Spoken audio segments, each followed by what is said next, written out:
Bem, vamos ouvir o que o Pedrinho falou então. O Pedro Lourenço deu uma entrevista mais cedo, ele estava inaugurando mais uma loja lá do supermercado, falou com o pessoal lá da Fan FM, e ele já projetando 2026 e também revelando um pouco do contato, da conversa com o Tite. Vamos ouvir. Ele está trabalhando, né? Ele colocou uns nomes, né? O principal que ele pediu para a gente não desfazer nenhum jogador, né? A não ser no caso extremo, a gente sabe. E é o meu pensamento nosso de não desfazer de nenhum jogador, dos titulares, os que ia sair já está aí, já foi 2 jogadores, então. E ele colocou alguns nomes e o Joaquim está trabalhando, não são fáceis, são nomes pesados, né? A altura do Cruzeiro, porque para trazer, vamos dizer, tem que ser cara à altura do Cruzeiro, então não são fáceis, mas o Joaquim está trabalhando nisso.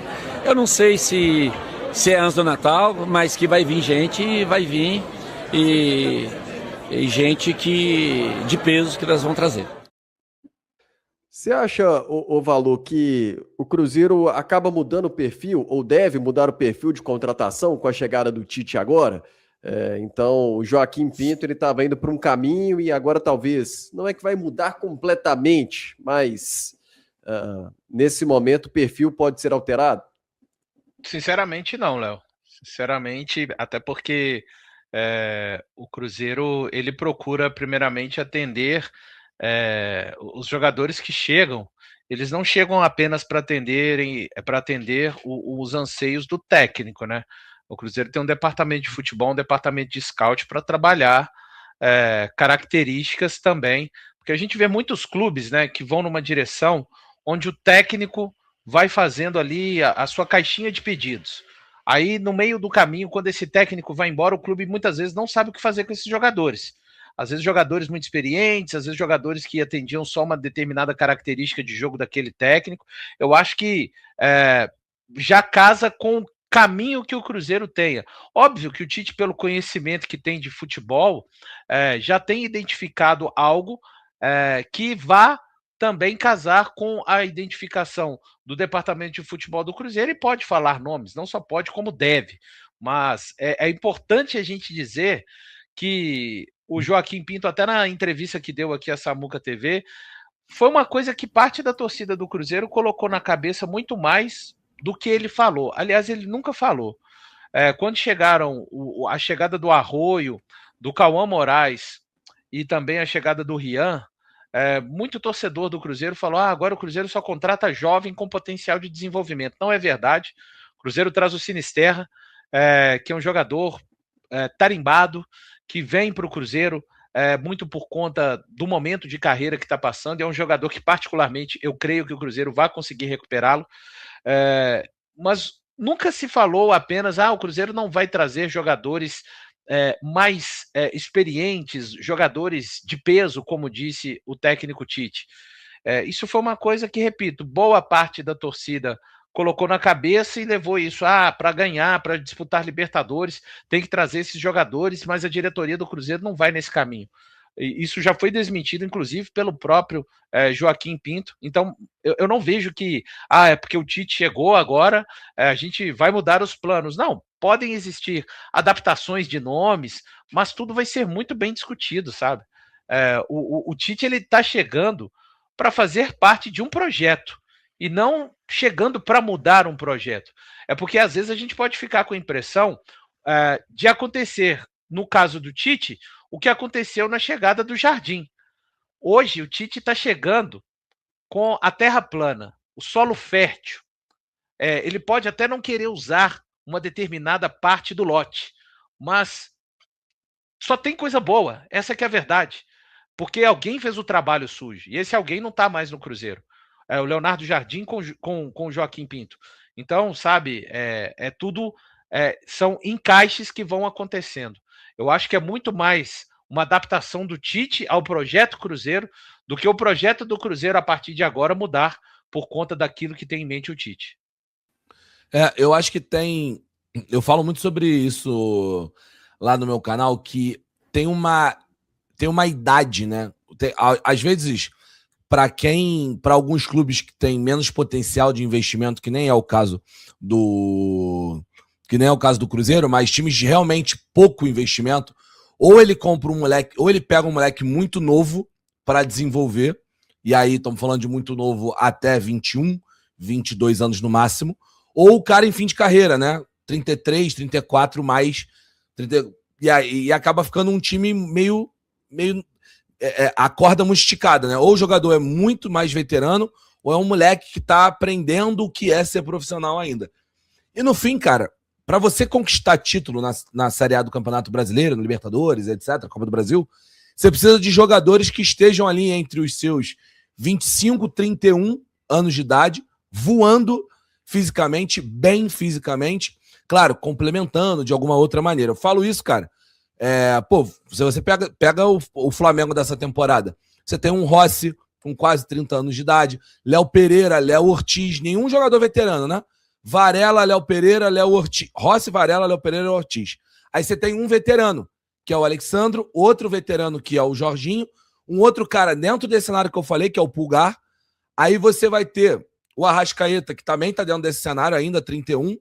Aí você vai ter outros jogadores, Samulino, Everton Cebolinha, Luiz Araújo, Plata e o Pedro. Então são todos jogadores que estão mais ou menos nesse rol, vivendo o seu auge físico, a sua capacidade de ganhar jogos, de maneira geral. Então, cara, eu acho que o Cruzeiro, e jogador caro, né? O Cruzeiro foi lá pegar o Fabrício Bruno, 7 milhões de euros no Flamengo, e a gente viu como ficou barato, né? No final das contas, depois da temporada do Fabrício, o cara foi parar na seleção, pode ser que vá pra Copa. Ficou barato. O Fabrício Bruno, a cada jogo que passava, ficava mais barato no Cruzeiro. Então, eu acho que assim, pra ganhar, você precisa de jogadores nessa condição, e eu acho que pra ganhar, principalmente se o Felipe Luiz ficar no Flamengo, pra ganhar de Flamengo e Palmeiras, hoje, o Beckler fala isso sempre, e eu concordo demais com ele, você precisa dar umas porradas de mercado. Você precisa trazer um nome que bote na mesa, que chancele o tamanho da competitividade que você tá agora. E aí, cara, vai ser... Aí a gente vai passar aqui falando vários nomes, né? Mas eu vejo muito torcedor do Cruzeiro recentemente falando sobre o Gerson, né? Repatriar o Gerson. São caras que você tem que olhar pra mesa e falar, cara, botar na mesa pra ganhar. O Botafogo botou Luiz Henrique Almada. Na mesa foi lá, ganhou, papou brasileiro, papou Libertadores.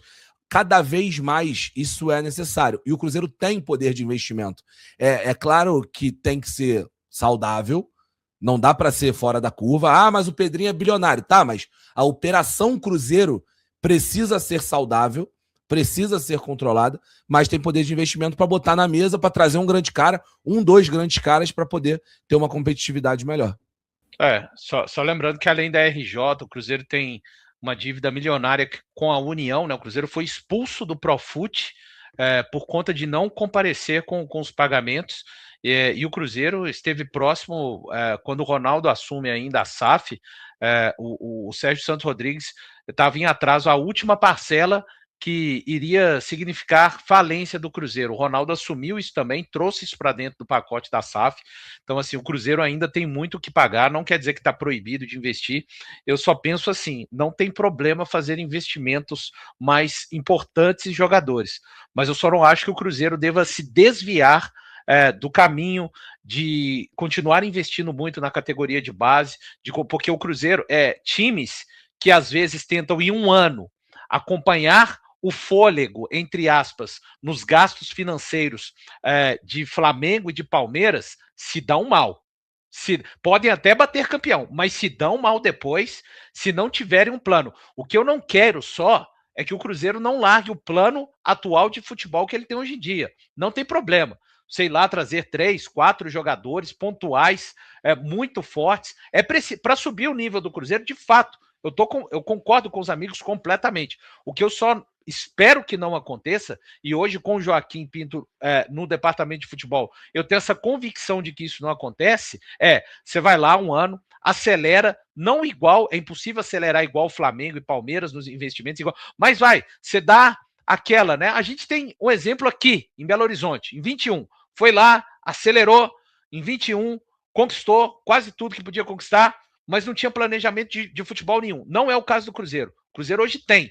Eu só acho que não dá assim, você pegar esse planejamento de futebol em um ano, vamos bater campeão esse ano, depois a gente vê. Você não pode, foi muito difícil o Cruzeiro chegar no estágio que tá. Eu quero ser campeão, não precisa de ninguém no chat, nenhum cruzeirense falar assim, o Valu não quer ser campeão. Meu amigo, provavelmente quando boa parte de vocês nem era nascido, eu já estava comemorando o título do Cruzeiro. O que eu não quero é só que seja rasgado o projeto de futebol que tem, em detrimento de vamos ser campeão e pronto. Não, isso já levou o Cruzeiro para lugares muito difíceis. O Cruzeiro na contagem regressiva para 2026, mas a grande pergunta que todos estão se fazendo, o Gabigol vai jogar com o Tite? Vai ter relação do Tite com o Gabriel Barbosa? Tem clima pro Gabriel Barbosa ficar no Cruzeiro? O Gabigol concedeu uma entrevista ontem em São Paulo ao podcast Pode Pá e falou muita coisa a respeito da temporada que se passou, do que ele pensa, do que vem daqui para frente, do pênalti perdido. O Rubens Júnior vai trazer detalhes. Eu vou analisar, vou comentar com o Ale Oliveira, com o Edu Panzi. Você também pode mandar a sua opinião sobre o que disse o Gabigol aqui, no Instagram, no @Itatiaia Esporte, no @Itatiaia Oficial. Rubens Júnior, sinal eletrônico marcou 11h45. Bom dia, Rubinho. Bom dia, e eu confirmo pra você, Thiago. E vamos ao que interessa, né? O Cruzeiro segue a sua reformulação para a próxima temporada. E a pergunta a cada dia, o que vai ser o Cruzeiro com relação ao futuro do Gabigol? Ontem, ao Pode Pá, abriu o jogo. Vamos ao Gabigol. Ele começa comentando sobre o futuro e as notícias que estão saindo sobre uma possível saída. Fala, Gabigol. É loucura a pessoa falar isso. E é loucura também acreditar nisso. Então é loucura só. Então também tudo concordo loucura. com você. A pessoa falar é loucura, mas acreditar... Mas como que fica você lendo isso, vendo essas repercussões, você fala, porque eu, se fosse comigo em casa, eu ia ficar doido. Tipo, mano, o que vocês estão falando? Eu fico muito puto com isso. E outra, com isso e com mentira. Que nem, falaram que eu tava vendido antes do jogo. E agora essa questão do pênalti. É toda uma narrativa que é criada pra colocar as pessoas... fuder, parece. É isso aí, resumindo é isso. Então, como é que eu vou bater um pênalti e eu vou querer errar? Outra, era uma chance de a gente matar ali. Então, o mundo é muito louco, né? Se eu faço o gol... Você tá aqui como herói. É o predestinado. Você sabe. Aqui, é o maior ídolo da história. Ele tava aqui pra isso. Ele se dedicou o ano todo e ficou no banco quieto. Mesmo no banco... Se dedicou. É um monstro, tá aí porque ele veio. Tá aí porque, a torcida ama ele. E aí, se eu erro, é o vagabundo. Mas o que aconteceu ali? Você acha Eu errei. que o Hugo, você tentou enganar o Hugo ali em cima? O que aconteceu? Não, eu errei. Tenho que assumir que eu errei. Foi a primeira vez também que eu erro um pênalti tão decisivo assim na minha vida. É claro que é um pênalti muito complicado também, porque pros dois lados, pra mim e pro Hugo, a gente treinou praticamente 5, 6 anos junto. Então é um pênalti muito complicado. E não tem desculpa, eu errei. Eu assumo que eu errei. Obrigado ao Gabriel Barbosa, comentando, né, Thiago, sobre o pênalti, sobre notícias que ele poderia ter errado de propósito, explicando e agora detalhando sobre o pênalti. No momento, a decisão. E aí, Gabigol? Claro que induz, ele sabe o jeito que eu bato, eu também sei o que ele poderia fazer, mas de uma forma ou de outra, eu bati mal o pênalti. Entendi. Eu bati mal o pênalti. Então não tem desculpa. Eu errei. Se tiver um pênalti pra me bater amanhã, eu vou bater de novo. Não tem problema nenhum. Eu assumo, a minha carreira todinha foi feita e eu tô aqui porque eu assumi muitas coisas durante a minha carreira e agora não vai ser diferente. Se tiver outro amanhã, eu vou estar lá. Eu vi que se comentou também, Gabi, que você... o Gabriel, ele errou o pênalti e nem quis falar com o torcedor, nem ficou com a delegação, foi embora, ficou em São Paulo. E a galera bateram muito nessa tecla de que você não era bom de grupo, etc, etc. Foi o que de férias. Foi o que eu falei. A partir daquele momento. Foi o que eu falei. Até o pênalti, eu era o jogador de grupo. Eu era o jogador que tava lá me dedicando todos os dias e tudo. Quando se perde o pênalti, eu já não sou mais esse jogador. Eu sou jogador mal de grupo. E é muito pelo contrário. você perder um pênalti daquela dimensão não é fácil psicologicamente pro jogador. E pra mim, porque foi eu que errei. Então, você coloca em xeque muitas coisas. Eu amo o Pedrinho. E não foi fácil pra mim ver ele triste. O Mister já tinha uma conversa que ele ia embora. Eu sabia que podia ser a última chance dele de ser campeão. Nossa Senhora. Então, assim, a gente brincava muito lá às vezes, né? O Caio Jorge nunca tinha ganhado na Copa do Brasil. Então, assim, não à toa o Mister te escolhe pra entrar ali, porque, pô, não à toa. Não, e tanto que a gente tinha combinado durante os pênaltis ali na hora, que se eles erram mais um, eu já ia pro quarto. Pra ser o decisivo. Pra acabar logo. Então, tinha confiança em mim, dos jogadores. Tanto que o treinador me colocou 3 minutos só pra bater o pênalti. Isso influenciou? Eu acho que sim. Eu também nem toquei na bola quando eu entrei no campo. Não tava muito quente. Tava meio frio. Mas eu errei. Isso não tem problema, eu assumi. Então, assim, as pessoas falar uma coisa dessa é uma coisa... É uma barbaridade. É uma barbaridade. Sendo que o que eu ia ganhar perdendo um pênalti? Assim, qual o sentido disso? Levantar uma coisa dessa. E pior, talvez, sejam as pessoas acreditar. Foi como eu falei. Então, assim, às vezes a torcida acredita nisso. Quer ser enganado, quer acreditar. Então, porque... é isso que me deixa, tipo assim, totalmente, sim, revoltado com o que aconteceu. E sobre eu ficar em São Paulo, o que eu mais queria era ir pra casa, perto da minha família, perto dos meus amigos, porque eu errei. Essa responsabilidade é minha, não é de ninguém. Então, quando acabou o jogo, a gente já tava liberado. Eu não fui o primeiro a sair do vestiário, porque a minha mala tava dentro do ônibus. E os seguranças foram pegar e o ônibus tinha saído. Então, assim... E nem dá pra sair rápido num jogo como esse. Não tem como. Eu fui, tomei banho, a gente conversei com o Wallace, que tava do meu lado, o Caio Jorge tava do meu lado. E eu falei, cara, eu só quero ir pra casa, quero ficar com a minha família, com meus amigos. Eu sou daqui, não fazia sentido eu ir pra BH, pra depois voltar pra São Paulo. Só pra mostrar pra mídia. Só pra eu mostrar pra torcida que eu tô triste. Eu não preciso mostrar pra ninguém. Eu sei o que eu tô sentindo. E às vezes as pessoas esperam uma reação eufórica pra tudo. E eu não sou esse tipo de cara. Se as pessoas quiserem que eu mostre pra torcida que eu tô arrependido, o meu jeito é treinar e melhorar e ir pro próximo. Não é eu chorar, tem uma me ajoelhar no chão. Estão aí, portanto, Thiago, as explicações do Gabriel Barbosa sobre o pênalti perdido. O primeiro assunto foi se ele, de alguma forma, né, foi proposital no erro, e a segunda, a questão do Hugo, e também explicando a saída pós-vestiário. Thiago. Olha, primeiro agradecer aqui mais uma vez a equipe do Podpah, que nos cedeu as imagens, né, o direito de uso das imagens, da fala do Gabriel Barbosa. Segundo, que bom que o Gabriel Barbosa se dispôs a falar. Eu sempre vou defender esse direito. Você pode gostar, não gostar, pode concordar, não concordar, mas ele tem o direito de falar, e eu acho muito importante que ele possa falar como ele falou. É uma entrevista longa, nós vamos trazer ainda outros detalhes dessa entrevista no programa, mas eu já quero trazer os analistas da Itatiaia pra gente falar um pouquinho do pênalti, da explicação dele. E eu vou te falar, numa boa, eu não vi ninguém de relevância, pelo menos, alguém que tenha o mínimo de credibilidade falar que ele perdeu o pênalti de propósito.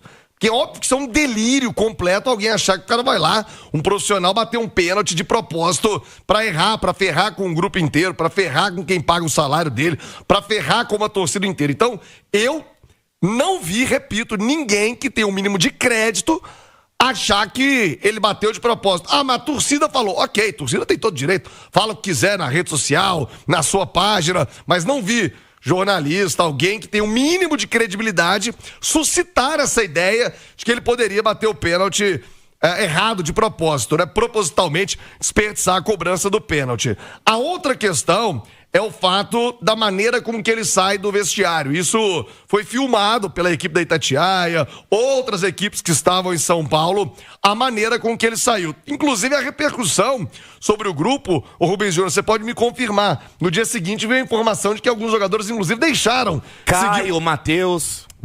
de seguir o Gabigol. Sim. Nas redes sociais. E isso não sou eu que tô dizendo, tá, ô Gabriel Barbosa? Isso aí tá nas redes sociais, todo mundo viu, acompanhou.